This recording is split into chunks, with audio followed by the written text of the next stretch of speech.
어떤 주제를 이 선교데이 때 나누면 좋을까 고민을 하다가 우리 청년부 공동체가 지금 힘써 훈련하고 있는 이 퍼스펙티브스의 내용을 좀 여러분들과 나누면 좋겠다는 생각을 했습니다. 제가 올해 초에도 여러분에게 선포했던 것처럼 청년부의 절반 이상이 이 퍼스펙티브스를 듣고 선교적인 관점으로 준비되면 좋겠다는 이야기를 했었습니다.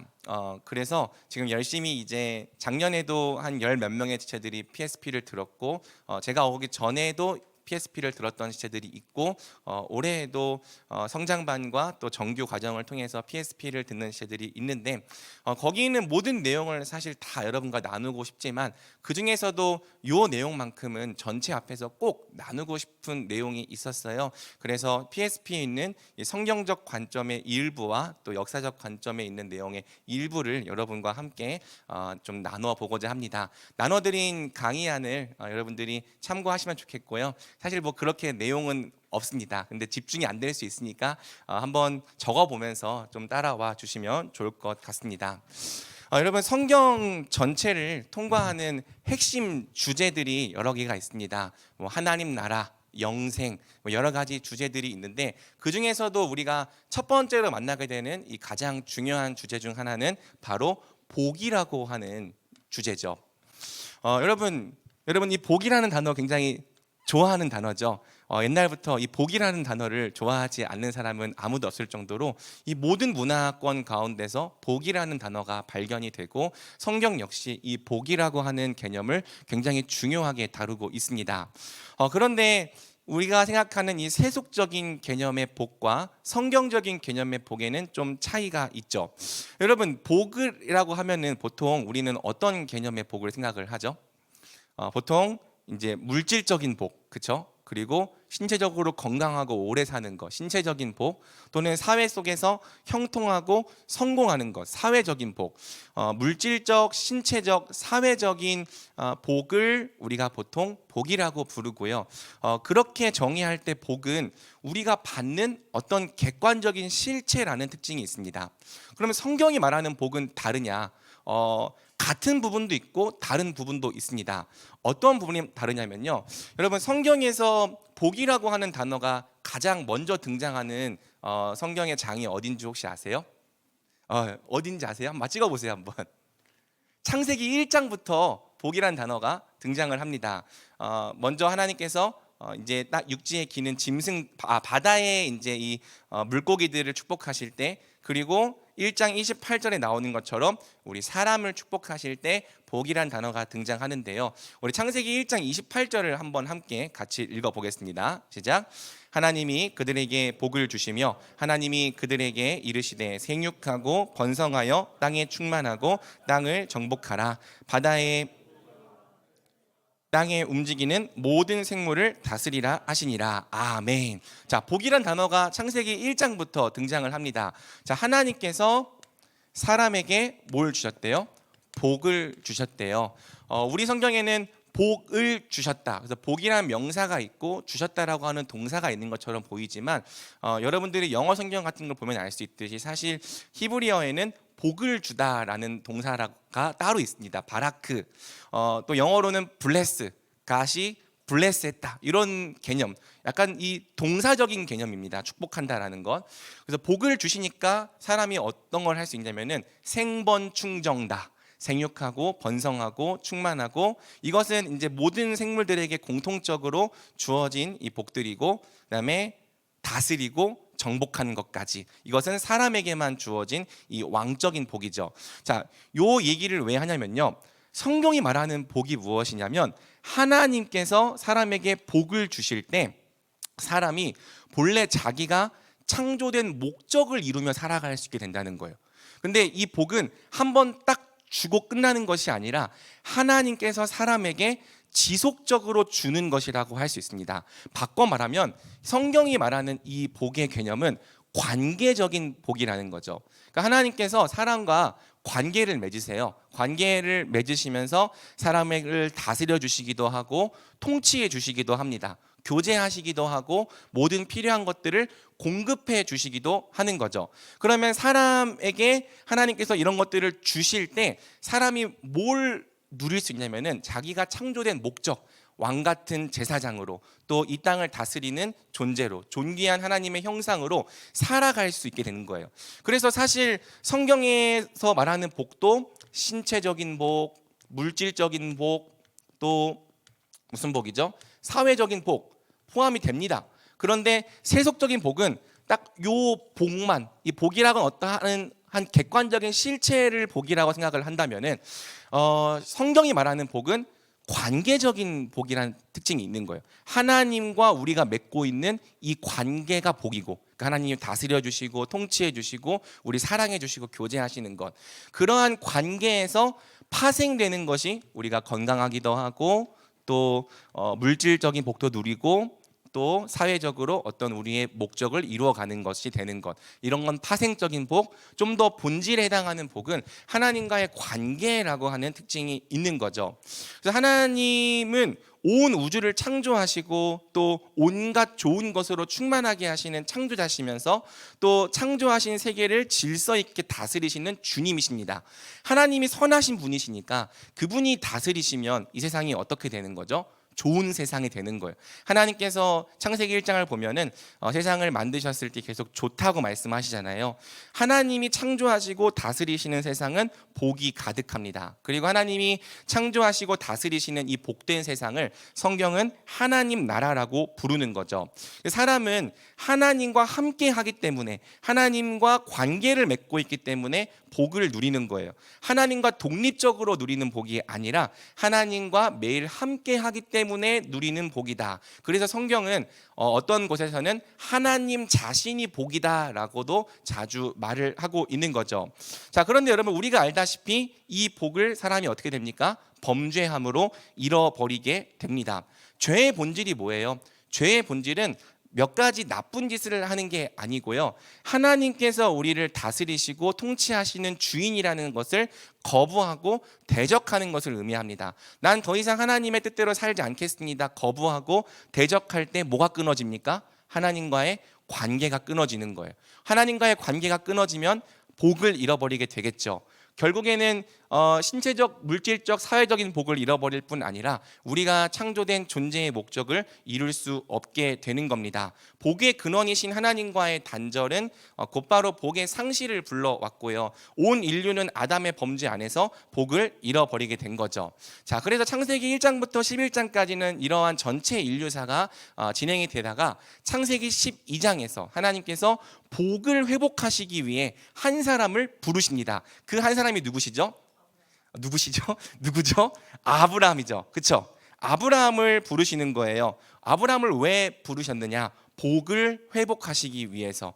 아브라함 한 사람에게만 복을 회복하시려는 것이 아니라 온 세계의 복을 회복하시기 위한 목적으로 하나님은 아브라함이라고 하는 한 사람을 부르신 거죠. 우리 창세기 12장 1절에서 3절을 다시 한번 같이 읽어보겠습니다. 성경에서 가장 중요한 말씀이라고 할 수 있어요. 읽어보겠습니다. 시작. 여호와께서 아브라함에게 이르시되 너는 너의 고향과 친척과 아버지 집을 떠나 내가 내게 보여줄 땅으로 가라. 내가 너로 큰 민족을 이루고 내게 복을 주어 내 이름을 창대하게 하리니 너는 복이 될지라. 너를 축복하는 자에게는 내가 복을 내리고 너를 저주하는 자에게는 내가 저주하리니 땅의 모든 족속이 너로 말미암아 복을 얻을 것이라 하신지라. 아멘. 보통 어디 가고 싶을 때 이 말씀을 많이 사용하죠. 특별히 이제 교회를 좀 떠날까 말까 고민하고 있다가 1절 말씀을 보고 그래 고향과 친척과 아버지의 집을 떠나라고 했지, 갑자기 하나님께서 주신 말씀이라면서 교회를 옮기기도 하고 하는 일들이 또 제가 살면서 여러 봤습니다. 물론 어디로 가는 것도 중요한 이야기인데요, 우리는 2절과 3절을 좀 더 중요하게 보길 원해요. 하나님께서 아브라함에게 큰 민족을 이루고 너를 창대하게 하리니 라고 말씀하시면서 너는 복이 될 거다라고 말씀을 하십니다. 너를 축복하는 자에겐 내가 복을 내리고 너를 저주하는 자에겐 내가 저주를 내리겠다고 하면서, 결국에 하나님께서 하시는 이 비전의 말씀이 무엇이냐면 땅의 모든 족속이 너를 통해 복을 얻을 것이라고 말씀을 하신 거죠. 보면은 이 아브라함에게 주신 개인의 약속이지만 여기에 전 세계적인 하나님의 비전이 나타나 있어요. 전 세계적인 비전이 뭐죠? 땅의 모든 족속이 복을 받는 거죠.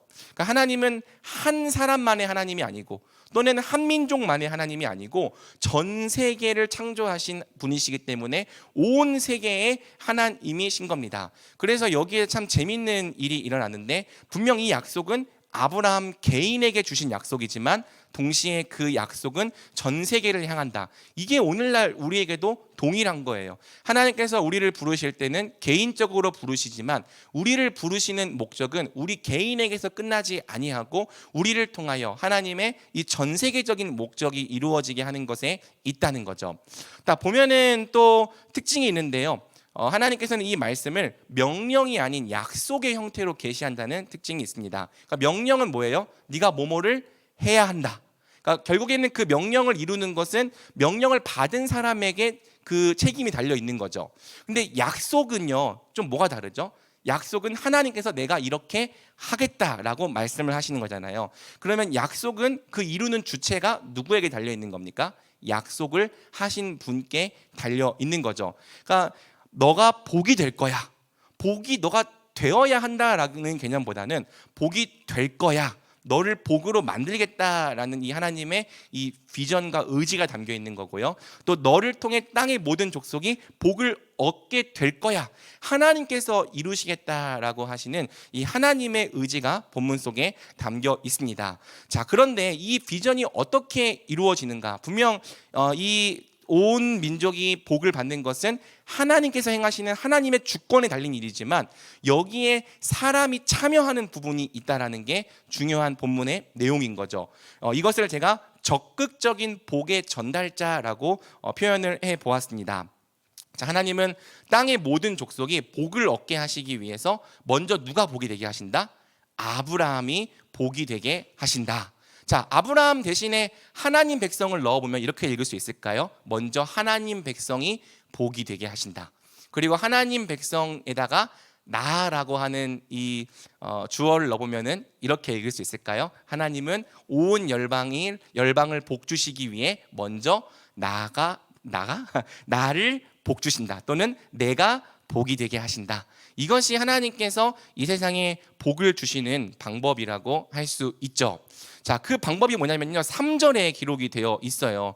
우리 3절을 한번 같이 읽어보겠습니다. 시작. 너를 축복하는 자에게는 내가 복을 내리고 너를 저주하는 자에게는 내가 저주하리니 땅의 모든 족속이 너로 말미암아 복을 얻을 것이라 하신지라. 아멘.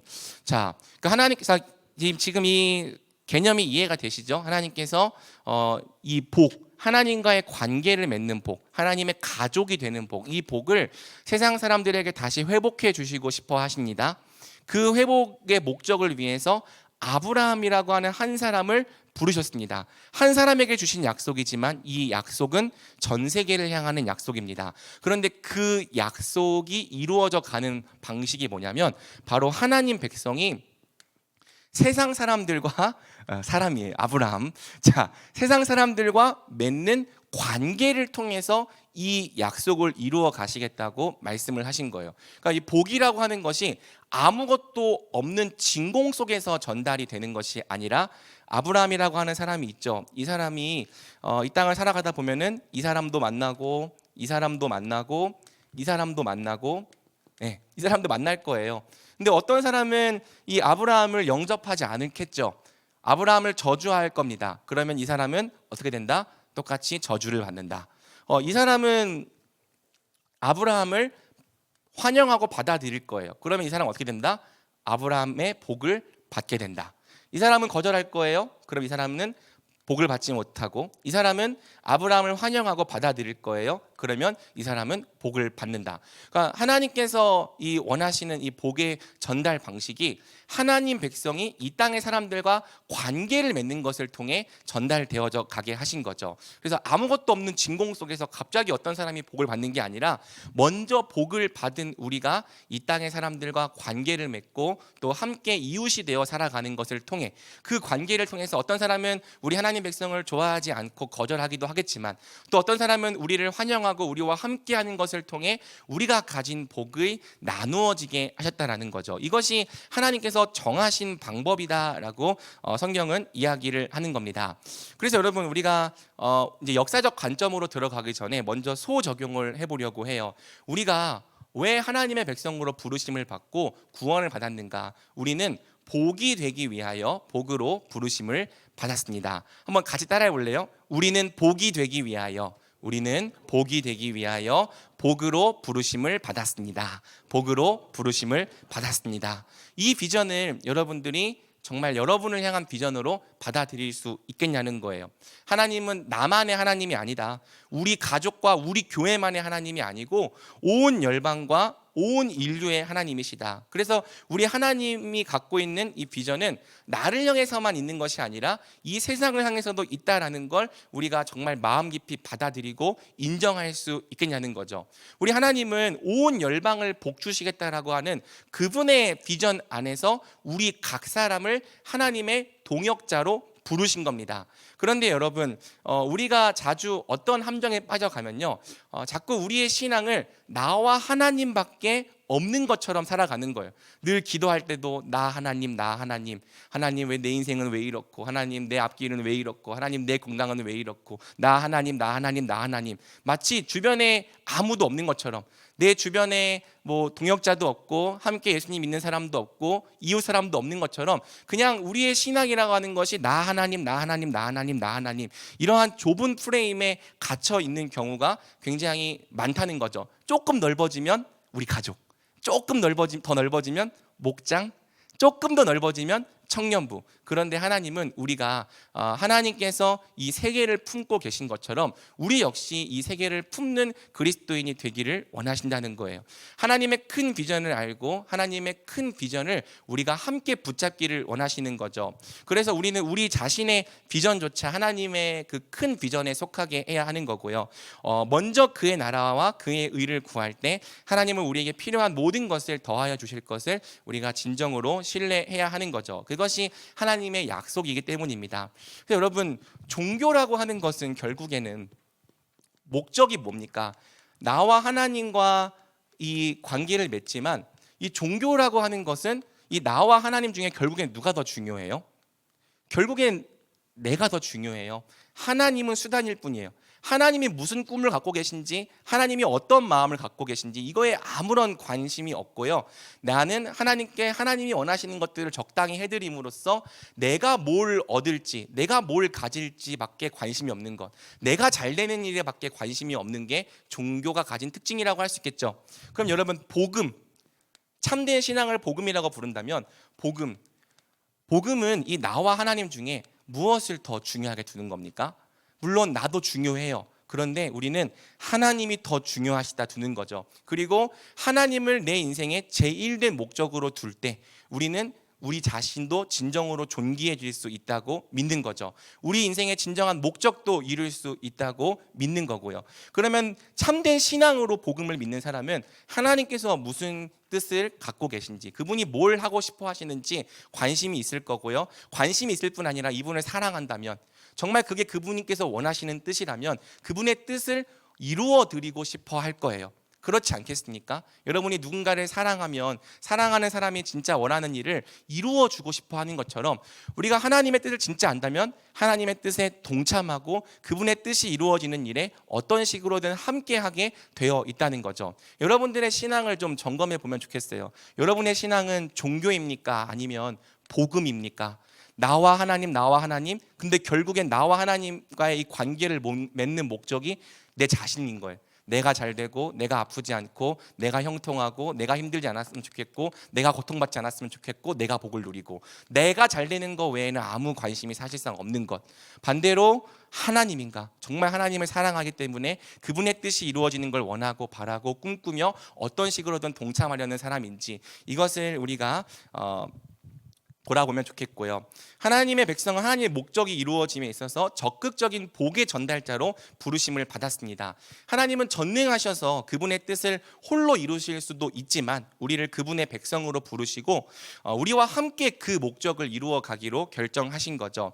우리가 하나님을 알고 하나님과 함께하는 복을 받은 것은 단지 우리 자신만을 위한 것이 아니고 우리를 통해 복을 얻게 될 땅의 모든 족속을 위해서인 거예요. 복을 받은 것에는 책임이 있다는 사실을 우리가 이제 이 역사적 관점을 통해서 알게 되는 거죠.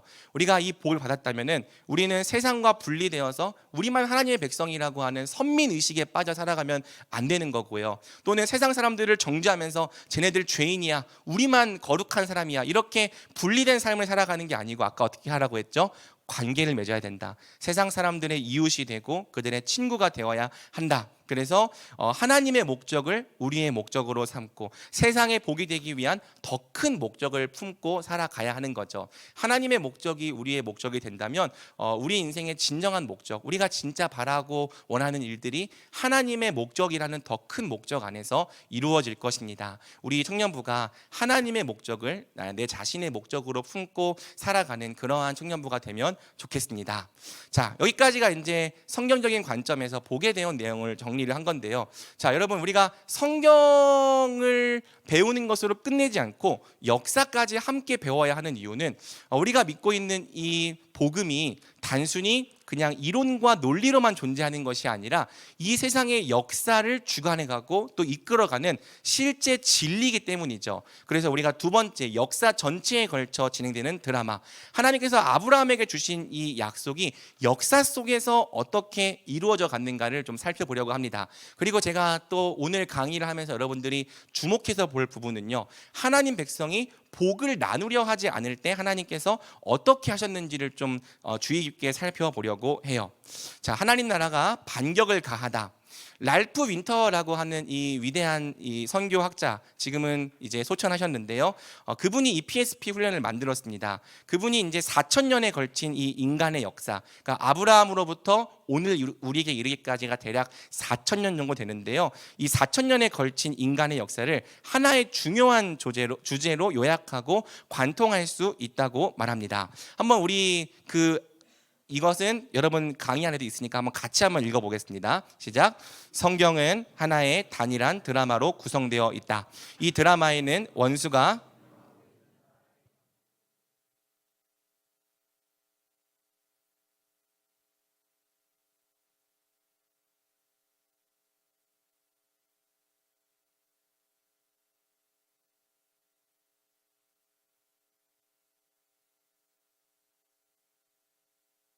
한다면 창세기 1장에서 11장은 성경 전체의 서론이 되고 나머지 부분은 하나님 나라가 반격을 가하다라는 표현이 그 적절한 제목이 될 것이다. 계속 전개되는 이 드라마에서 우리는 BC 2000년 전부터 지금까지 총 4000년 역사의 가운데 시점에서 아들을 내어주심으로써 타락한 피조물을 다시 찾으시고 구하시는 하나님의 점진적이고 저항할 수 없는 권능을 보게 된다. 이러한 사건은 하나님의 아들이 나타나신 것은 마귀의 일을 멸하려 하심이라는 말씀에서 잘 요약되어 있다. 자, 랄프 윈터는 4,000년의 인간의 역사를 어떤 관점으로 한번 보자고 말하냐면 하나님 나라가 이 죄의 권세에 대해서 반격을 가하는 하나의 이 스토리로 보자고 이야기를 하는 거예요. 자, 그렇게 볼 때에 이 4,000년을 대략적으로 10시대로 나눌 수 있다고 랄프 윈터는 이제 얘기를 합니다. 성경에 기록된 시대를 5개의 시대, 족장시대, 애굽 포로 시대, 그리고 사사시대, 왕정시대, 포로 이후시대 이렇게 구분을 할 수 있고요. 사실 저 연도가 정확하진 않아요. 그렇지만 외우기 쉽게 그냥 딱 400년 단위로 끊어보자는 거죠. 자, 저 내용을 다루는 건 오늘 목표가 아니고요. 우리가 함께 보려고 하는 것은 이 성경 이후의 시대, 그래서 0년부터 2000년까지의 시대를 한번 5시대로 나누어서 이 시대에 나타났던 이 공통적인 특징이 무엇인지를 우리가 잡아보고 이 특징을 안다면 우리가 역사를 통해서 배워야 하지 않겠습니까? 오늘날 우리가 어디에 순종을 해야 할지를 한번 좀 같이 살펴보자는 거죠. 자, 하나 둘 셋, 넷, 다섯. 간격이 좀 정확하지 않지만, 자, 첫 번째 시대는 무슨 시대입니까? 로마인 선교 시대입니다. 자, 로마인 시대. 그다음에 두 번째는요. 네, 야만인. 이 야만인은 게르만족이라고도 부릅니다. 그다음에 세 번째는요.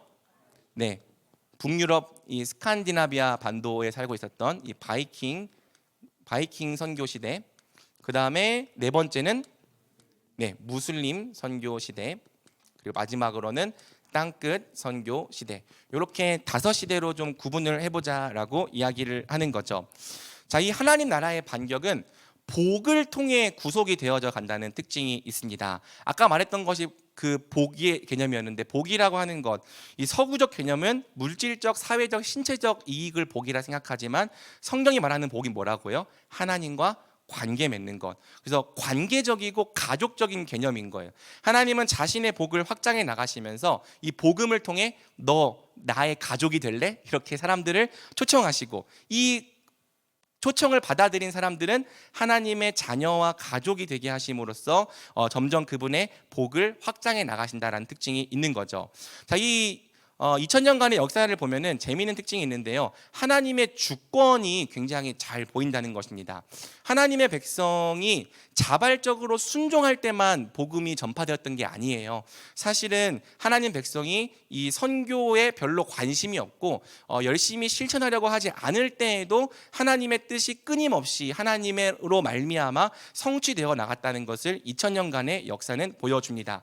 오늘날 우리가 사실 대부분 이 복음을 전하고 선교를 하는 것에 관심이 없잖아요. 아, 이거 왜 하는 거야? 라고 생각하는 지체들도 있을 거라고 생각을 해요. 우리는 관심이 없어요. 그런데 하나님은 사실 관심이 굉장히 많으신 거죠. 왜? 어쩌면 그것이 하나님께서 예수 그리스도를 보내신 이후에 그분의 거의 유일한 유일한 이 관심과 목적이라고도 할 수 있을 거예요. 하나님 백성이요, 이 각 시대마다 항상 신실하게 타문화 선교를 수행해 왔던 것이 아닙니다. 오히려 이 선교 2000 역사를 보면은 대부분의 시기에서 타문화 선교에 순종한 경우가 매우 적었습니다. 거의 없었다는 거예요. 그러나 이것은 하나님의 이야기가 약화되고 멈추었다는 이야기가 아닙니다. 하나님은요, 하나님의 백성들이 복을 확장시키려 하지 않을 때에도 모든 수단을 동원해서 하나님의 복을 끊임없이 확장시켜 나갔다는 것을 우리가 역사를 통해 확인을 할 수 있는 거죠. 그래서 여러분, 역사를 보면은 4가지 선교 유형이 발견이 되는데요. 자, 하나님 백성이 자발적, 그 다음에 비자발적, 나가는 것, 들어오는 것. 하나님의 백성이 자발적으로 나가거나 아니면 이방인들이 자발적으로 들어오는 경우가 있더라. 자, 그럼 2가지죠. 자발적으로, 하나님의 백성이 자발적으로 나가거나 이방인들이 자발적으로 들어오는 경우가 있었다. 이것은 2000년의 역사뿐 아니라 성경에서도 자주 발견되는 모습입니다. 그 다음에 또 어떤 사례가 있냐면 하나님의 백성이 비자발적으로 나가는 경우가 있어요. 어떤 경우가 있을까요?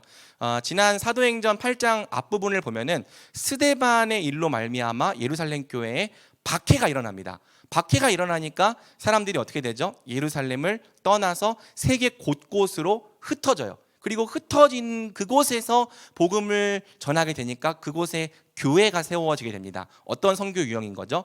비자발적으로 나가는 것. 분명 하나님 백성이 고난을 당하고 어려움을 당했지만 그것을 통해서 하나님께서는 그분의 복음이 전진하게 하셨다는 거죠.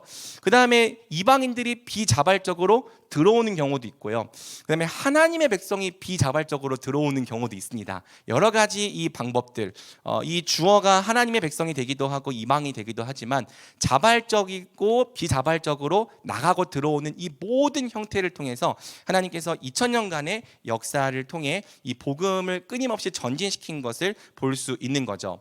자, 그 다음에 이제 여러분 정리를 잘해야 이제 우리가 특징을 역사를 보면서 특징을 발견했기 때문에 정리를 하는 건데요. 각 시대별로 나타나는 좀 특징이 있습니다. 그것은 복음이 시대별로 진보하는 특징이 있다는 거예요. 자, 시대별로 어떤 종족에게 복음이 전파가 되면은 복음이 들어가요.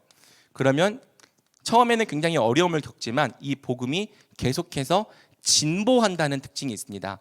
문화적으로도 진보를 하고 지리적으로도 진보를 해요. 그래서 복음이 점점 넓어져서 믿는 사람들이 많아지는 일도 일어나고요.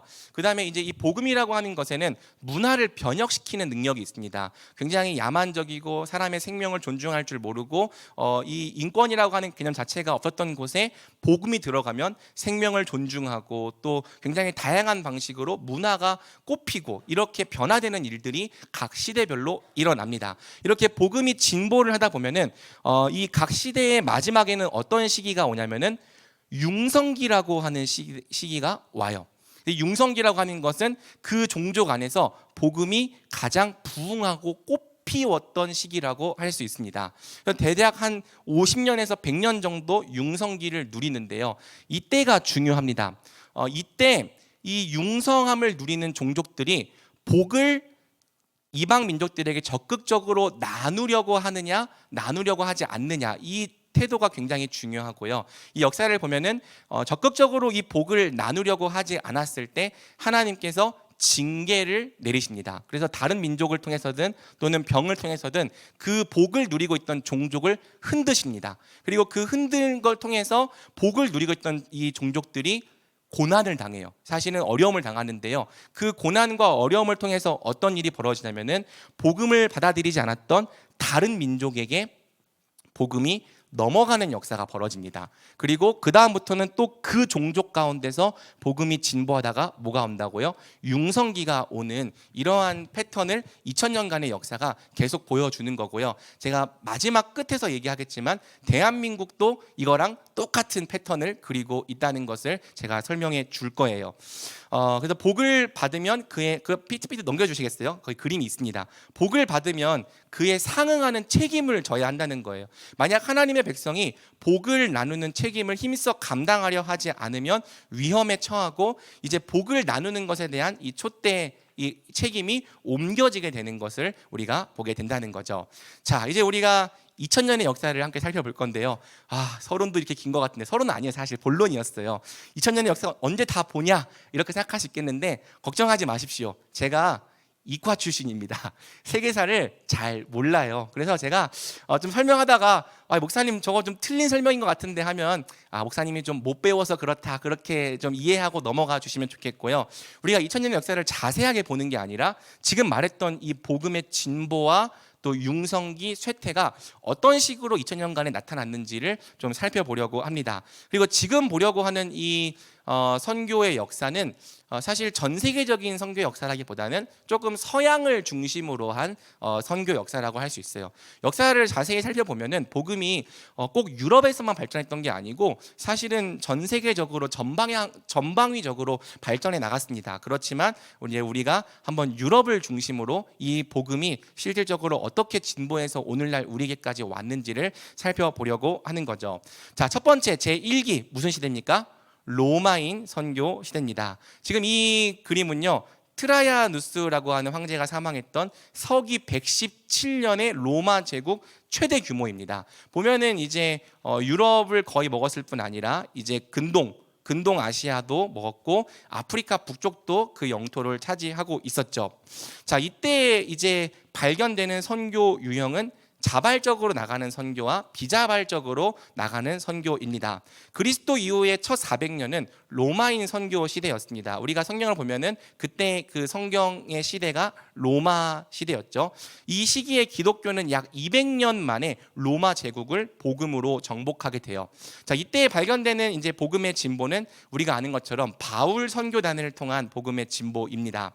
바울은 성경적 원리에 기초해서 사역을 했기 때문에 지금까지도 바울이 선교했던 그 사역의 원리는 선교의 성경적인 원리로 오늘날 우리에게까지 사용이 되는 거죠. 그러니까 바울에게서 발견되는 가장 중요한 원리 중에 하나는 뭐냐면요, 이방인들에게 유대 문화를 강요하지 않았다는 거예요.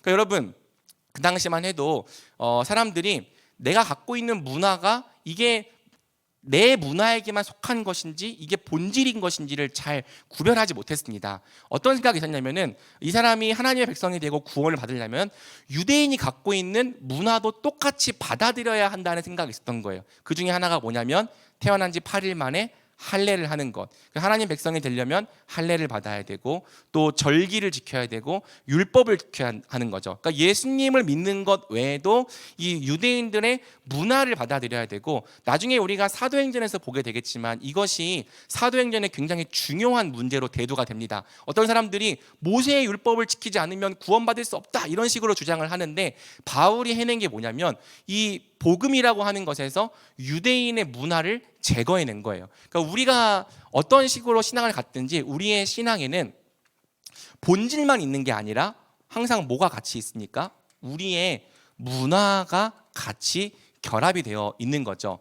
근데 여러분, 이 복음이 한 민족의 문화를 정체성을 너무 강하게 갖고 있으면은 이 문화적 정체성 때문에 다른 민족에게 전파가 되지 않는 겁니다. 바울이 해낸 게 뭡니까? 이 복음에서 이 문화를 떼어내고 본질이 전파되도록 한 거예요. 그래서 그 본질이 다른 문화에 전파가 되면은 그 문화 속에서는 그 문화에 맞는 모습으로 꽃을 피울 수 있게 한 거죠. 그래서 할례 받지 않아도 된다, 절기 지키지 않아도 된다, 오직 예수님을 믿는 믿음으로 구원을 받는다라는 복음을 전파할 때 이 복음이 한 민족의 부족 종교가 아니라 전 세계적인 종교로 나아가게 됩니다. 그래서 복음이 전파되는 곳마다 그곳의 문화를 입고 새로운 형태로 열매를 맺게 되는 거죠. 유대인들의 문화를 따르는 것을 통해 구원받는 게 아니라 오직 예수 그리스도를 믿는 믿음으로 구원받는다. 이게 바울 선교단이 행했던 이 복음의 핵심이었던 거예요.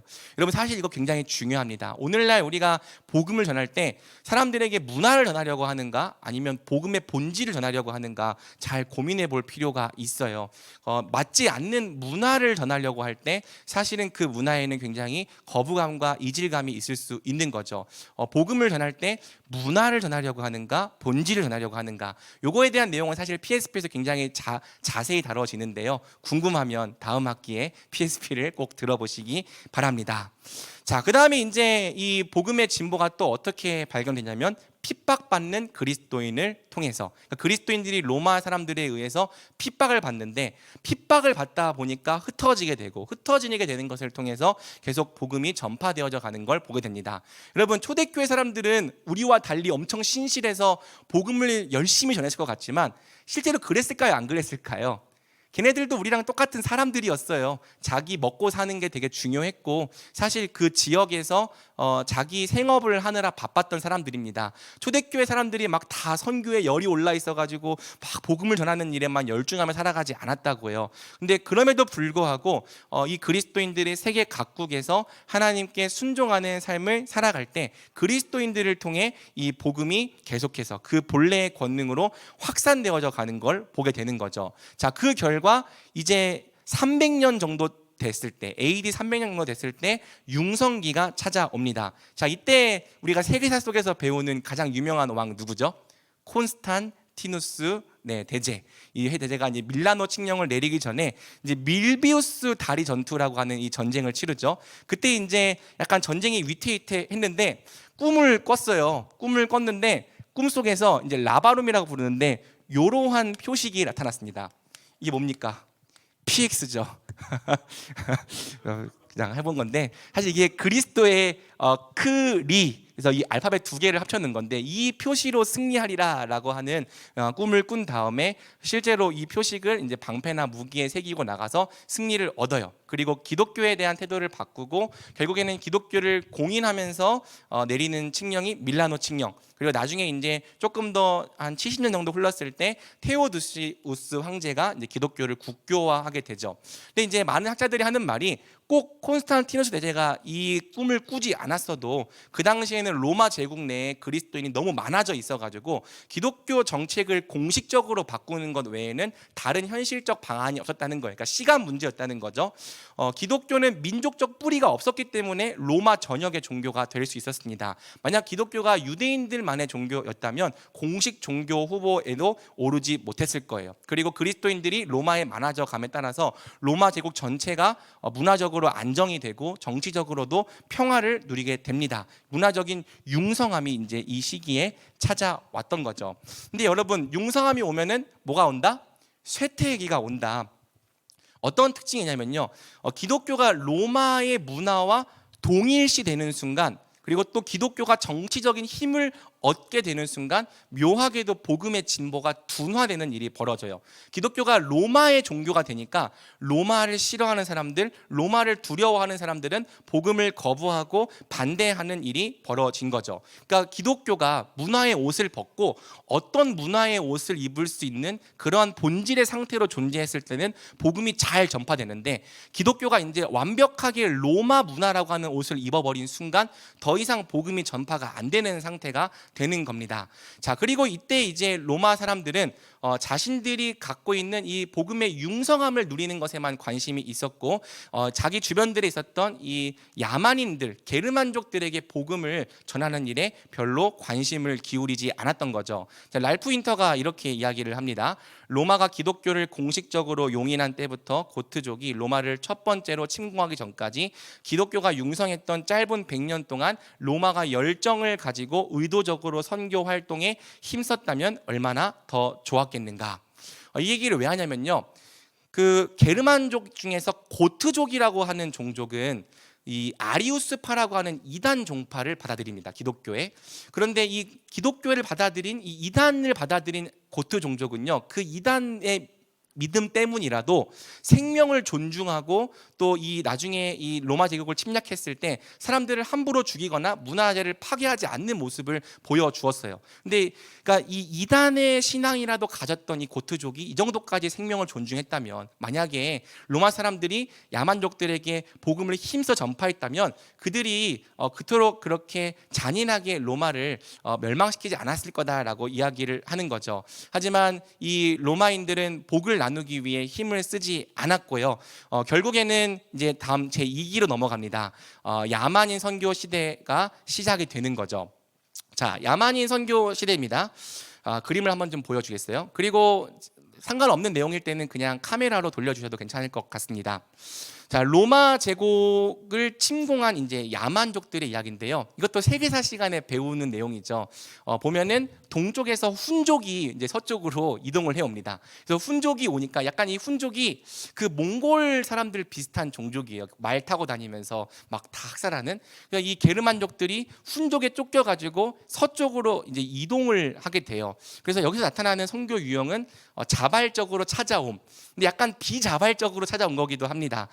이러한 형태로 게르만족이 찾아오면서 이 게르만족이 이 당시 로마가 서로마, 동로마로 나누어져서 통치되고 있었는데 서로마를 완전히 멸망시키는 일이 벌어지는 거죠. 그래서 이 재미있는 게 이 로마는 게르만족의 침공 때문에 서로마를 완전히 잃어버리게 되었는데 그 일 때문에 이 침공해 온 야만족들이 매우 극적으로 기독교 신앙을 얻게 되었다는 것입니다. 이 시기에 이제 이 게르만족들이 이 로마를 침공하면서 이 로마가 갖고 있는 문화, 또 로마가 갖고 있는 어떤 복들이 너무 탐났던 거죠. 그래서 그것들을 받아들이기 시작을 해요. 그러니까 복을 나누지 않으니까 하나님께서는 게르만족을 데리고 오셔서 침공당하게 하심으로, 그런데 그 복이 억지로라도 나눠지게 하시는 거죠.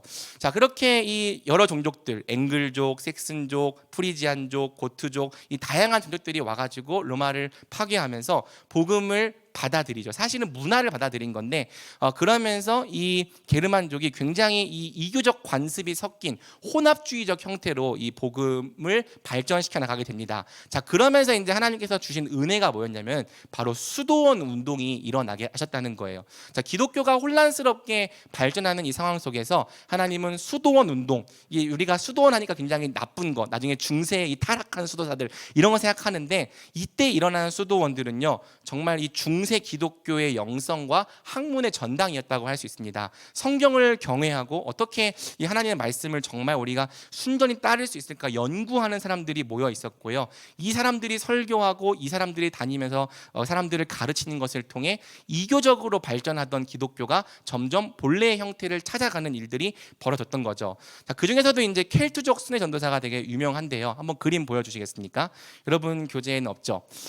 이 패트릭이라고 하는 선교사는 이제 로마 제국의 서쪽 영토였던 이제 브리튼, 영국 브리튼에서 태어났어요. 이 어렸을 때 이 사람이 아일랜드의 노예로 16살 때 노예로 팔려갑니다. 그래서 노예로 팔렸지만 6년 만에 도망쳐서 고향으로 돌아왔어요. 그래서 고향으로 돌아와서 이제는 온전한 이 일상생활을 하고 있었는데 갑자기 이제 꿈속에서 아일랜드 사람이 나타나가지고 거룩한 소년이여 돌아오라. 그러니까 자기를 노예로 잡아갔던 그 아일랜드 사람들이 꿈속에 나와가지고 거룩한 소년이여 돌아오라. 마치 바울의 꿈속에 그 마케도니아 사람이 나와가지고 우리를 도우라 말했던 것처럼 이 패트릭이 꿈을 꾸게 됩니다. 그래서 이 꿈을 꾼 다음에 이 패트릭이 얼마나 그 노예 생활이 지긋지긋했겠습니까? 하지만 하나님께서 자기를 부르신다라는 걸 이제 믿고 다시 그 아일랜드로 들어갑니다. 그래서 지금도 이제 아일랜드에서는 3월 17일을 세인트 패트릭스 데이라고 해서 이 패트릭 선교사가 아일랜드에 복음을 전해준 날을 기념하며 지키고 있어요. 이 패트릭을 통해서 아일랜드가 복음화됩니다. 그리고 정확하게 100년 뒤에 아일랜드 출신 선교사가 탄생합니다. 그게 누굽니까? 바로 콜럼바라고 하는 선교사입니다. 이 사람은 이제 아일랜드에서 태어나서 선교사가 되는데 이 사람은 이제 스코틀랜드로 가서 이 아이오나 섬에서 또 복음을 전파해서 거기에다가도 교회를 세우고 수도원을 세우죠. 또 보니페이스라고 하는 이 독일의 사도라는 이 선교사가 있어서 그 사람도 중앙 유럽 선교에 힘씁니다. 그러니까 다양한 사람들을 일으키셔가지고 하나님께서 이 야만의 시대에도 복음이 계속 전파되게 하셨던 거고요. 복음이 진보하면 어떤 시기가 옵니까? 마지막에는 융성기가 옵니다. 그래서 여러분 세계사 시간에 이런 왕을 봤을지 모르겠는데 이 사람이 사르마뉴 대제라고도 부르고요, 까를루스 대제라고도 부릅니다. 이 사람은 프랑크 왕국의 제2대 국왕이고 그 나라 이름을 신성 로마 제국이라고 바꿔요. 갑자기 여러분 막 세계사 때 들었던 내용들이 막 떠오르지 않습니까? 그래서 신성 로마 제국의 황제가 됐는데 이 사람은 이 콘스탄티누스랑 달리 굉장히 이 신실한 왕이었어요. 그래서 이 나라를 정말 하나님의 나라로 통치하겠다라는 비전을 갖고 사회에도 정치에도 신학에도 문화에도 모든 분야의 성경적인 가치를 적용하려고 굉장히 힘썼던 왕입니다. 그래서 이 당시에 이제 복음이 서유럽과 중유럽 전체로 확산이 되고요. 굉장히 기독교가 융성함을 누렸던 거죠. 근데 또 여러분 재미있는 게 뭐냐면 기독교가 융성해서 이제 이 중앙 유럽과 남유럽 사람들의 이 문화가 되니까 어떤 일이 벌어지냐면은 명목상의 그리스도인들이 또 많이 생겨납니다. 왜? 기독교가 문화가 되고 힘을 얻었기 때문이죠. 그리고 또 이 사흘만의 약점이 뭐였냐면은 자기 게르만족에게 복음을 전하는 것 외에 더 많은 관심이 없었던 거예요. 자, 그 당시에 이제 새로운 사람들이 등장합니다. 북방에 있는 스칸디나비아인들, 우리가 바이킹족이라고 부르는 사람들이죠. 그래서 그 사람들에 대한 선교적인 노력을 기울이지 않았고, 또 신성 로마 제국은 사르마뉴아 같은 걸출한 지도자를 다시는 배출해내지 못했어요. 그래서 이제 이 바이킹족의 등장으로 유럽은 250년간 지속되는 암흑기를 맞이하게 되는 거죠. 자, 로마인으로부터 게르만족에게 복음이 넘어갔고, 이제 야만인으로부터 바이킹족에게 복음이 넘어가는 이제 세 번째 시기가 오는 건데요. 이 바이킹족은요, 굉장히 문명화되지도 않았고 기독교를 접해본 적도 없었습니다. 잔인하고 학살적인 이 사람들이었죠. 이 사람들이 어떻게 복음화되었냐면요, 이 당시에 나타났던 선교 유형은 비자발적으로 그리스도인들이 잡혀 나가는 거였습니다. 이 바이킹족들이 여러분 뭘 타고 다니죠? 배를 타고 다니잖아요. 배를 타고 다니면서 이 섬들을 약탈을 하는 거예요. 근데 그 섬들에 보통 뭐가 있냐면 수도원들이 있었어요. 그래서 바이킹족들이 교회를 불태우고, 특히 이 수도사들, 경건한 그리스도인 죽이는 걸 그렇게 좋아했대요. 막 희열을 느끼면서 교회를 불태우고 사람들을 칼로 죽이고 그리스도인들을 노예로 잡아갔습니다.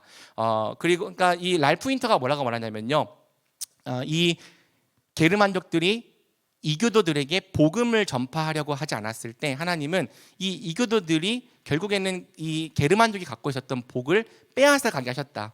이교도들은 그리스도인들이 복음을 전하지 않고 가진 복을 흘려보내려 하지 않을 때 그들을 정복하여 그들이 가진 것을 탈취하려고 했다는 거죠. 그런데 재미있는 일이 일어납니다. 그리스도인들을 사로잡은 이 바이킹 정복자들이 이 사로잡은 사람들이 갖고 있었던 복음에 의해서 도리어 정복을 당하는 일이 벌어진 거죠. 이 바이킹족을 주께로 인도한 사람들은 대개 노예로 팔려갔던 수도사들이라 아이들이랑 그다음에 강제로 이제 결혼을 해서 정복자들의 아내가 되었던 이 그리스도인 처녀들이었습니다. 그 사람들이 잡혀가서 학대를 당하고 고난을 당하고 어려움을 당했어요. 근데 그곳에서도 그 사람들이 그리스도인으로서의 정체성을 잃지 않고 복음의 이 합당한 모습으로 살아가는 삶을 볼 때 이 바이킹족들이 복음에 의하여 도리어 정복을 당하는 모습을 보여주면서 결국에는 하나님께서는 이 하나님의 백성이 새로운 침략자들에게 이 당하는 이 야만적인 폭력과 이 사악함을 선으로 바꾸셔서 이 바이킹족이 구원받는 계기가 되게 하신 거죠. 자, 그리고 재밌게도 이 시기 끝에도 융성기가 옵니다. 근데 이 융성기는 조금 의문의 물음표를 던져봐야 되는 융성기예요. 이 당시에 이제 유럽 전체가 다 복음화가 됩니다. 내부적으로는 클루니 수도회와 시토 수도회 등에서 부흥 운동이 일어났고요. 그 당시에 이제 교황권이 계속해서 강력해져서 이 그레고리 7세라고 하는 강력한 교황이 나타납니다. 그럼 그레고리 7세라면은 세계사 속에서 배우는 사건 중에 하나가 카노사의 굴욕이라는 사건이 있어요. 그래서 신성 로마 제국의 황제인 하이니 4세랑 그다음에 이 그레고리오스 7세가 서로를 파면합니다. 넌 황제가 아니야. 그리고 이제 이 하이니 4세도 넌 교황이 아니야. 그래서 서로 파면하고 이제 맞짱을 뜨는데 누가 이겼을까요?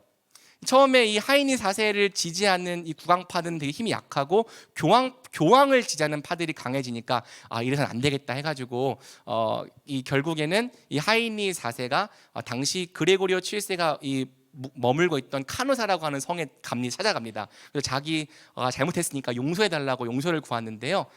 그 당시 이 그레고리오스 7세가 3일 동안 나타나지 않았다고 해요. 그래서 이 하이니 4세가 눈 덮인 곳에서 맨발로 3일 동안 기다려서 결국에는 그 사면의 취소를 받아낸 사건을 카누사의 굴욕이라고 부르는 거죠. 그러니까 이때가 되니까 어떤 일이 벌어졌냐면은 교황권이 이 황제권을 이기게 된 거예요. 그 다음에 이제 나중에 이노센트 3세라고 하는 강력한 최고의 교황이 나타났는데 이때 이제 최고 전성기에 이르고요. 이 이노센트 3세가 이런 말을 합니다. 교황은 태양이요, 황제는 달이다. 그러면서 이제는 세속 군주들, 그러니까 유럽의 어떤 세속 군주도 이 교황권자들에게 고개를 숙이지 않고서는 살아남을 수 없는 이 세상이 된 거죠. 이것을 크리스텐덤이라고 불러요. 기독교 왕국. 그래서 이때 유럽 그리스도인들은 사실 적극적으로 선교 활동을 벌이지 않았지만 그럼에도 불구하고 복음이 유럽 전역, 특별히 북쪽으로 계속 확장이 되어 갑니다. 하지만 이 그리스도인들이 가장 이 정치적인 권력을 얻었을 때 역사상 가장 왜곡된 선교가 시작이 되는 거죠. 자, 그러면서 이제 제4기 무슬림 선교로 넘어가는 겁니다. 자, 무슬림 선교는 사실 선교가 아니라 전쟁이에요. 여러분들 세계사 속에서 어떤 걸 배웁니까? 십자군 전쟁을 배우는 거죠. 가장 왜곡된 이 형태의 전쟁. 한 100년 동안 7차례에 걸쳐서 이 칼로 들고 하는 이 선교가 이제 진행이 되는 거죠. 선교 유형은 자발적으로 나가는 선교였는데요. 십자군 전쟁은 유럽인 스스로에게도 전대미문의 유혈극이 되었을 뿐 아니라 무슬림들에게는 잔혹한 상처를 남기는 계기가 됩니다. 그래서 서양 십자군이 예루살렘을 100년 동안 장악했지만 결국에는 그들이 패배하죠. 그래서 동방 그리스도인들을 이 오토만 술탄 제국으로 넘기는 결과를 가져오고요. 동방 기독교와 서방 기독교가 완전히 이제 끝나버리는 이 관계가 끊어지는 이 일을 가져옵니다. 무엇보다 이 십자군 전쟁은 무슬림 사람들에게 지금까지도 기독교가 잔인하고 호전적인 종교라는 영원한 인상을 심어 주었던 거죠. 여러분 이걸 왜 잘 봐야 되냐면요. 십자군 전쟁은 정치적인 의도가 있었는데 여기에 어떤 게 합해졌냐면은 왜곡적인 기독교의 헌신이 더해져서 이루어졌다는 거예요. 그러니까 신앙적으로 열렬한 사람들이 우리가 십자군 전쟁을 통해 예루살렘을 탈환해야 됩니다라는 걸 외쳤다는 거죠. 그 중에서 이제 유명한 사람이 여러분 찬송가 중에 구주를 생각만 해도 뭐 가사 뭐죠? 자, 이 찬양 아시죠? 이 찬송가를 작곡하신 분이 이제 클레르보의 버나드라고 하는 사람인데 이 사람이 제 2차 십자군 참여를 가장 크게 외쳤던 사람 중에 한 명입니다. 그러니까 신앙적으로는 구주를 생각만 해도 이렇게 좋다 이렇게 고백하는 사람들이 칼 들고 가서 쟤네 죽여야 된다 이렇게 외치는 사람 중에 한 명이었다는 거죠. 그래서 하나님의 뜻에 순종하여 선한 뜻으로 행한 일이라고 해도 하나님의 뜻을 제대로 분별하지 않으면 이 무지와 순진함이 만날 때 비극이 벌어진다라는 것을 보여주는 사건이 이 십자군 전쟁의 사건이었습니다.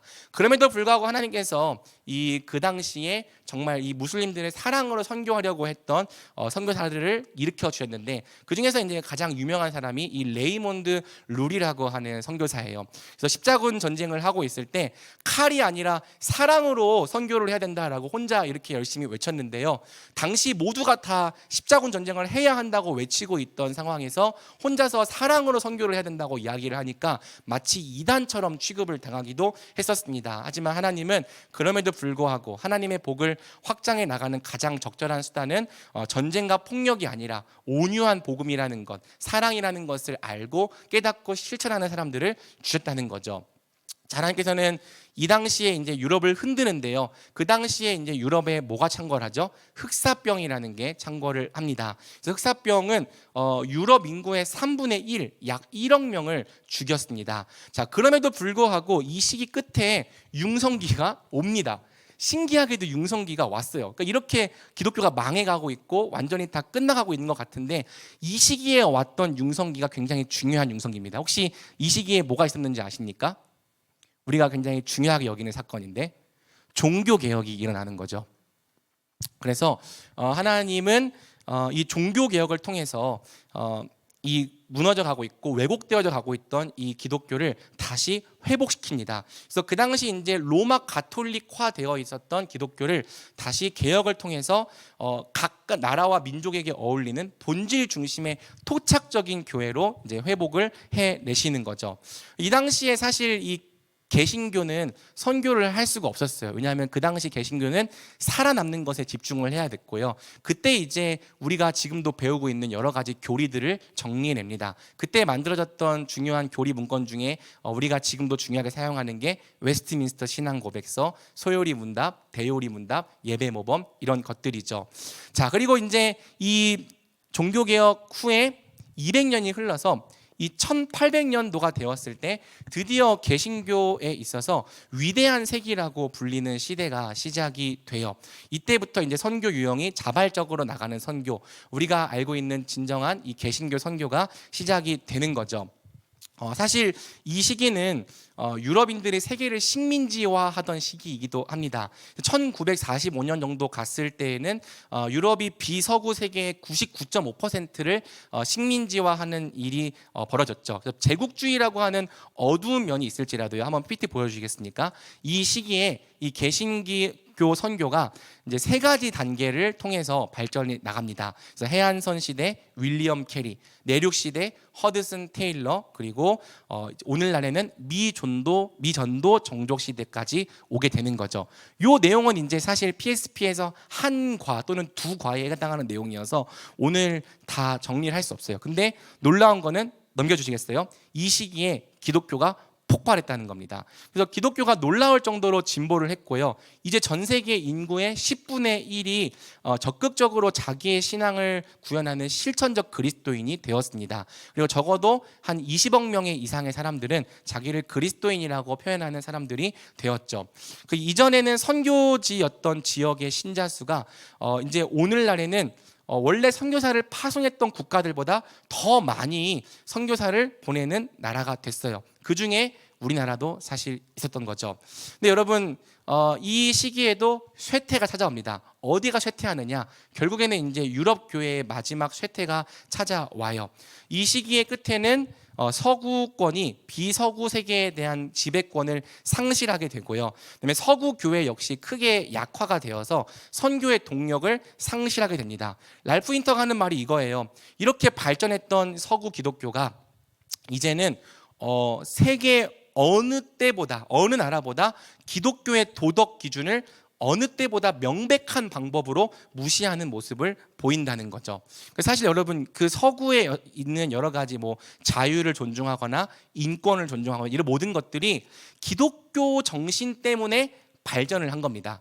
그러니까 기독교 때문에 막 이제 인권 헌장도 막 하고 여러 가지 이제 민주주의도 발전하고 이런 좋은 문화들이 발전을 한 건데, 오늘날의 이제 이 서구 사람들은 그 발전된 것에서 하나님을 지우고 있어요. 하나님을 지우니까 왜곡된 인권, 막 동성애 또는 성소수자 이런 것들을 다 존중해 줘야 되고 뭐 이런 것들을 무조건 차별하지 않는 것 또는 PC주의 이런 식으로 이제 오히려 기독교가 갖고 있던 가치를 더 명백하게 무시하고 또 이제 반대하는 모습을 이제 보이고 있는 거고요. 예전에는 이제 유럽이 선교하는 곳이었는데 오늘날에는 오히려 우리나라가 유럽으로 선교를 갑니다. 여러분 다 들었던 것처럼 이제 유럽 교회 중에서 정말 많은 교회가 문을 닫고 있고 또 이제 그것이 술집이 되기도 하고 그런 일들이 벌어지고 있어요. 그리고 이제 더 이상 서구 기독교가 기독교적인 이상적인 삶을 대변하지 못하게 된 거죠. 많은 사람들이 기독교를 받아들이기 싫어하는 이유가 뭐냐면요, 그게 서구적인 이미지 때문이라는 거예요. 반면에 이제 이 시기엔 또 어떤 일이 일어났냐면은 원래는 기독교 국가가 아니었던 곳들이 복음을 받아들이면서 민족주의를 꽃피우고 또 그리스도의 나라에 복종하게 됩니다. 그래서 선교의 중심이 서구 세계에서 비서구 세계로 이동을 하게 돼요. 기독교는 모든 종교 중에서 유일하게 중심이 계속 변화되어 온 종교인 거죠. 자, 마지막 이 랄프 인터가 이제 이 부분을 정리하면서 이제 적어준 내용인데요. 이 내용을 한번 우리가 같이 읽어보겠습니다. 거의 다 왔습니다. 읽어보겠습니다. 이 같은 서구의 몰락은 부분적으로는 서구 세계 정신의 타락 때문이다. 세속적인 관점에서나 민족주의적인 관점에서 보더라도 다음 시기는 서구 세계에 있어서 가장 어두운 시기가 될 것이다. 그리스도인들이 자기 조국에 대해 가지고 있는 일반적인 희망과 꿈은 사실 비관적으로 보인다. 만일 서구 그리스도인들이 하나님이 주신 복을 나누지 않고 간직하려고만 한다면 이스라엘, 로마 등 이전 여러 민족들처럼 다른 민족들이 그 복을 받게 하기 위해서 자신들의 복을 잃어버리게 될 것이다. 그러나 이 놀라운 복을 어떻게 우리끼리만 간직할까 하고 집중하기보다 의도적으로 그 복을 확장시키려고 애쓰는 모습이야말로 정말 좋은 일이다. 이 길만이 땅의 모든 족속이 너와 내 후손을 통해 복을 받는 길이다. 이것만이 하나님이 주신 복을 계속 누릴 수 있는 유일한 길이다. 만일 우리가 이 일에 주저한다면 하나님은 또 다른 민족을 일으켜 사용하실 것이다. 실제로 책 나머지 부분은 이미 그 일이 일어나고 있음을 보여준다. 자, 이제 맺겠습니다. 자, 보면은 이 2000년간의 역사가 계속 이러한 패턴을 통해서 진행이 되었다. 복음이 진보를 하고 한 민족이나 나라의 복음이 융성하면은 이 융성한 복을 나누려 하지 않을 때 하나님께서 다른 민족을 통해 이 복을 빼앗아 가게 하시고 그 복을 통해 이 종족이 복음화되게 하세요. 그러면 또 그 종족이 융성함을 누릴 때 여기서 복음을 전하지 않으면 또 다른 민족이 그 복을 침공함으로 그 복을 또 가져가게 하시죠. 그러니까 하나님에게 있어서는 여러분이 복을 누리는 것보다 하나님의 뜻이 이루어지는 게 훨씬 중요한 거예요. 그래서 우리가 복을 나누려 하지 않는다면은 하나님은 강제적으로라도 복이 확장되게 하셨다라는 것을 2000년의 역사가 보여주는 거죠. 서구권이 굉장히 이 2000년 역사 동안 중요한 역할을 감당했지만 이제는 더 이상 이 선교에 대해 거의 관심이 없고 순위적으로도 굉장히 거의 많이 밀려나 있는 것을 보게 되는 겁니다. 그래서 제가 결론 및 적용 첫 번째, 2000년간의 선교 역사는요, 선교가 왜 하나님의 일인지를 보여주는 거예요. 만약 세계 선교가 사람의 능력과 지혜, 신실함에 달린 일이었다면 선교의 불은 벌써 꺼지고 없었을 것입니다. 그렇지 않아요? 우리도 선교 안 하려고 하잖아요. 근데 이 사람들도 선교 안 하려고 했다니까요. 그런데도 2000년 동안 이렇게 기독교가 지금처럼 전 세계적인 종교가 된 거는 이거는 하나님이 하신 일이라고밖에 말할 수가 없는 거죠. 선교가 진짜 하나님의 일이라는 걸 우리 믿어야 돼요. 우리는 하나님께서 행하시는 이 위대한 역사에 일부분 동참하도록 초청을 받은 것이지 우리의 어떠함에 의해서 하나님의 선교가 성취되거나 실패하는 것이 아닙니다. 그러니까 선교 이거 우리가 어떻게 합니까? 이런 말 할 필요 없고요. 그냥 하면 되는 거죠. 동시에 선교가 우리의 일이라는 걸 또 이 역사는 보여줘요. 하나님은 먼저 하나님 백성에게 복을 주시고 그들을 통해 복이 확장되게 하셨습니다. 그래서 우리가 하나님께서 나랑 같이 이 목적에 참여하자 말씀하시는 그 부르심에 기꺼이 동참하며 매일 할 수 있는 작은 순종들을 이어나간다면 하나님은 이 작은 순종들을 모으셔서 결국에는 이 교회 전체를 참된 승리의 영광으로 이끌어 가실 거라는 거죠. 마지막 세 번째, 제가 오늘 이 강의를 통해 여러분에게 꼭 하고 싶었던 말, 선교는 선택 가능한 옵션이 아니라 먼저 복을 받은 백성의 사명이라는 거예요. 선교 역사를 보면 복음은 성령의 능력을 힘입어 각 나라와 종족 안에서 끊임없이 진보를 이루었고 융성함을 가지고 왔어요. 그런데 그 융성함을 누렸던 종족은요, 그 복을 다른 종족들에게 나눠야 될 책임을 갖고 있었고요. 그걸 나누려 하지 않았을 때에는 하나님께서 그 종족을 징계하시고 선교의 중심을 옮겨가셨다는 역사가 보여주는 겁니다. 여러분, 제가 마지막 끝에 대한민국 얘기를 하고 싶다고 했습니다. 여러분, 대한민국은요 100년간의 이 모든 진보와 융성기와 세태를 다 보여준 나라입니다. 대한민국 역시요 복음의 진보와 함께 더불어 성장하고 융성함을 누렸던 나라예요. 6.25 전쟁 이후 폐허나 다름없었던 이 대한민국이 오늘날과 같은 이 경제 대국으로 성장할 수 있었던 이유는 사실 이제 우리 어른 목사님들이 그런 말을 많이 해요. 이 나라를 이렇게 경제 대국이 되게 해주시고, 처음에 저는 어렸을 때는 그 말이 되게 싫었는데 사실 배워보고 나니까 그 말이 틀린 말이 아니더라고요. 이 나라가 경제 대국이 되어갔던 것에는 이 한국 교회의 뜨거운 기도와 헌신이 있었습니다. 한국은요 한국 교회와 함께 성장을 했고요. 더불어서 한국은 한때 선교사를 세계에서 2위로 많이 보내는 비서구권의 선교의 중심까지 되기도 했어요. 그런데 오늘날 한국 교회가 이토록 침체되고 쇠락하는 이유가 무엇인가? 복을 누렸지만 더 이상 전도와 선교에 대해서 관심이 적어져 가던 이 한국 교회에게 하나님께서 우리에게 하시는 말씀이 무엇인가 좀 고민을 해볼 필요가 있는 거죠. 자, 여러분 고개를 들어서 다 좀 저를 봐주시기 바랍니다. 종교는요 내가 잘 되는 것밖에 관심이 없어요. 오로지 관심이 나에게밖에 없고 복을 나누는 일에는 일절 관심이 없는 게 종교입니다. 아까 말했던 것처럼요. 반면 참된 신앙과 복음은요 복을 나누려고 하는 거예요. 내가 가진 가장 기쁜 소식을 어떻게든 사람들에게 나누어 주고 싶고 전해 주려고 하는 마음이 있는 거죠. 그러면 한국 교회가 종교화 되었다는 게 무슨 뜻이에요? 결국에는 복을 나누려고 하는 마음이 사라졌다는 거예요. 내가 복을 받는 일에만 모든 관심이 치중되었다는 뜻이에요.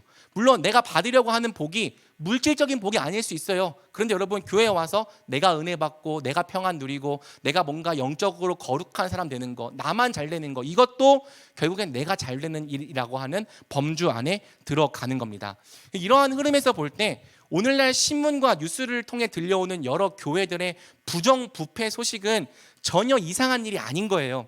그것은요 나만 복을 받으려고 하는 욕망이 개인에서 교회 버전으로 확장된 일일 뿐인 겁니다. 복을 나누는 일에 관심이 없는 교회가요 스스로 자신들만 많은 것들을 누리려고 하다 보니까요 오늘날 우리가 뉴스에서 듣는 뭐 세습이라든지 횡령이라든지 부정부패라든지 이 많은 갖가지 일들이 벌어지는 거죠. 그러한 일들은 어떻게 하면 우리가 이 복을 사람과 나눌 수 있을까를 고민하고 있는 교회에게서는 일어날 수 없는 일인 거예요. 교회가 복을 나누려고 하는 일에 관심을 갖고 그것에 이 모든 목적을 두고 살아간다 하면은 절대 그런 일이 일어날 수가 없는 거죠. 복을 나누려 하지 않는 이 종교화된 기독교는 반드시 타락하고 부패한다는 특징이 있는 겁니다. 여러분 이건요 꼭 전도를 하라는 말은 아니에요. 복을 나누려고 하는 것은요 전도 시간에만 잠깐 하는 게 아니라 우리 삶의 라이프 스타일이 되어야 한다고 말하고 싶은 거죠. 복을 나누려는 태도가 우리에게 라이프 스타일이 되어 있으면요 우리는 옆에 있는 사람에게 관심을 안 가질 수가 없어요. 이 사람이 진짜 하나님을 아는지, 회개했는지, 회심했는지, 구원 받았는지, 말씀 믿고 성숙해져 가고 있는지 관심을 안 가질 수가 없어요. 왜? 내 관심은 이 사람이 복 받는 거에 있으니까, 내가 갖고 있는 복을 이 사람과 나누는 거에 있으니까. 근데 반대로 종교로 기독교를 믿는 사람들, 복을 나누려는 태도가 없고 그저 내가 얼마나 많은 것을 누리냐밖에 관심이 없는 사람은요 옆에 사람이 믿음을 잃든지 말든지, 믿음을 갖든지 말든지, 구원을 얻든지 말든지, 교회에 나오든지 말든지, 성장에 가든지 말든지 아무런 관심이 없는 거죠. 그래서 여러분 복을 나누려고 하는 이 라이프 스타일이 없는 교회는요 전도만 안 하는 게 아니라 공동체도 약화되고 죽어가는 겁니다. 왜? 공동체 안에 아무도 서로에게 복을 나누려고 하는 사람들, 그런 라이프 스타일을 갖고 있는 사람이 없기 때문이죠. 복을 나누려 하지 않는 교회는요 사랑이 점점 식고 죽어져 가는 거예요. 이 톰 레이너 박사라고 하는 박사는요, 죽어가는 교회 모두에서 발견되는 이 공통점들이 있는데요, 바로 자기들만의 교회를 만든다는 겁니다. 자기들만의 교회를 만들고 예산도 내부지향적, 자기들만을 위해 사용하고, 그리고 무엇보다 가장 중요한 공통점, 대위임령과 지상명령에 순종하는 일에는 아무 관심이 없었다. 죽어가는 교회, 이미 죽어버린 교회에서 발견되는 가장 중요한 특징, 아무도 예수님의 지상명령을 이루는 일에 관심이 없다는 거예요. 그러면요, 하나님은요, 복을 나누는 일에 관심을 상실한 교회로부터 촛대를 옮기시는 거죠. 더 이상 그 공동체를 축복하실 이유가 없는 거예요. 그리고 다른 사람들을 통해 그 일이 이루어지게 하시는 겁니다. 그 일이 이미 벌어지고 있어요. 한국 교회는 이미 선교 2위가 아닙니다. 브라질에게 내어주었다고 해요. 어떤 자료에서는 4위라고 하기도 하고, 어떤 자료에서는 6위라고도 해요. 그러면 또 재미있는 특징이 뭐냐면요, 더 이상 이제 목사와 선교사가 안 나옵니다. 우리 공동체에 신학생이 한 명은 있네요. 네, 사실 전에는 뭐 없을 수도 있는데, 이 큰 공동체에 목사와 선교사가 안 나오는 것은 뭘 말해주는가? 그럼 목사와 선교사는요, 복을 나누는 일에 아름다움과 가치를 발견한 사람 중에서 나오는 거예요. 그런데 복을 나누는 거에 아무 관심이 없고, 내 옆에 사람들을 잘 되게 해주는 것에 아무런 이 목적이 없는 이 교회의 분위기로 갈수록 사람들을 섬기겠다고 말하는 사역자들, 목사도 선교사도 나오지 않게 되는 일들이 벌어지는 거죠. 랄프 윈터 박사님 말대로 복을 지속적으로 받고 누릴 수 있는 길은 오직 복을 나누는 길뿐입니다. 이 진리를 우리 청년부에게 나누고 싶어서 올해 모든 설교와 양육을 진행해 나가고 있는 거고요. 제가 솔직히 말해서 작년에 이 내용을 듣고 미쳤어요. 그래서 우리 청년부를 한번 대위임령에 순종하는 것으로 이끌어 보자라는 그 마음에 불타오르게 되었습니다.